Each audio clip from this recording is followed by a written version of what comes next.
Les bonobos, ils sont tellement comme nous que l'on peut dire qu'ils sont nos cousins.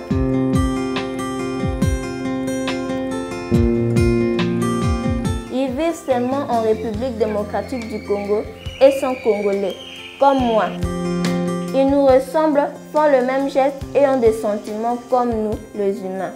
Quand ils sont petits, ils ont besoin de leur mère, tout comme moi j'ai besoin de ma maman. Ils sont très dépendants de leur maman, ils sont très fragiles. Ils vivent dans leur grande famille, ils jouent beaucoup entre eux. C'est comme ça qu'ils apprennent comment se comporter quand ils deviennent des adultes.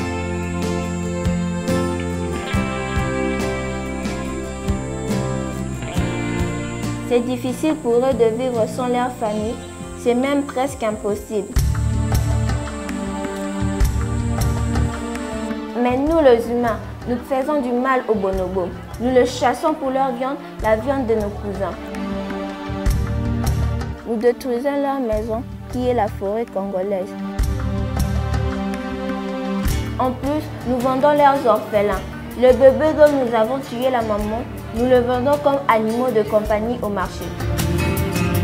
C'est pour ça que les bonobos sont en danger. Ça veut dire qu'ils sont de moins en moins nombreux. Ils pourraient disparaître pour toujours si nous ne les protégeons pas. Il y a un endroit à côté de Kinshasa où les orphelins sont récupérés. Cet endroit s'appelle l'Olaya Bonobo. Ça veut dire le paradis des bonobos. C'est là que j'ai appris ce que je sais de bonobos. En plus, je pouvais le voir. J'ai aussi appris que si nous voyons un bonobo en ville, nous devons contacter le sanctuaire, l'Olaya Bonobo, et ils vont faire tout ce qu'ils peuvent pour les sauver. Quand les orphelins arrivent à Lola, ils sont si petits, si misérables, seuls et tristes. Ils ont besoin de beaucoup d'aide. Des mamans humaines vont remplacer leur vraie mère. Elles le consolent, leur donnent à manger et jouent avec eux toute la journée. Elles leur donnent tout leur amour. Elles en prennent soin comme ma maman prend soin de ma petite sœur.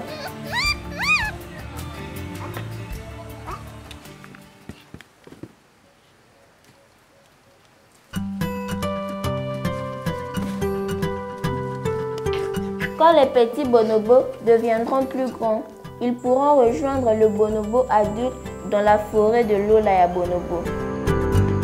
Ces bonobos adultes sont aussi des orphelins comme le petit. C'est comme ça qu'ils sont tous arrivés ici. Mais ici, ils ont une deuxième chance dans la vie, d'avoir une deuxième famille et de vivre comme s'ils étaient dans la nature. Plus tard, bien préparés, les cubes du sanctuaire les ramèneront dans leur forêt à l'équateur. L'Olaya Bonobo, le pays des bonobos.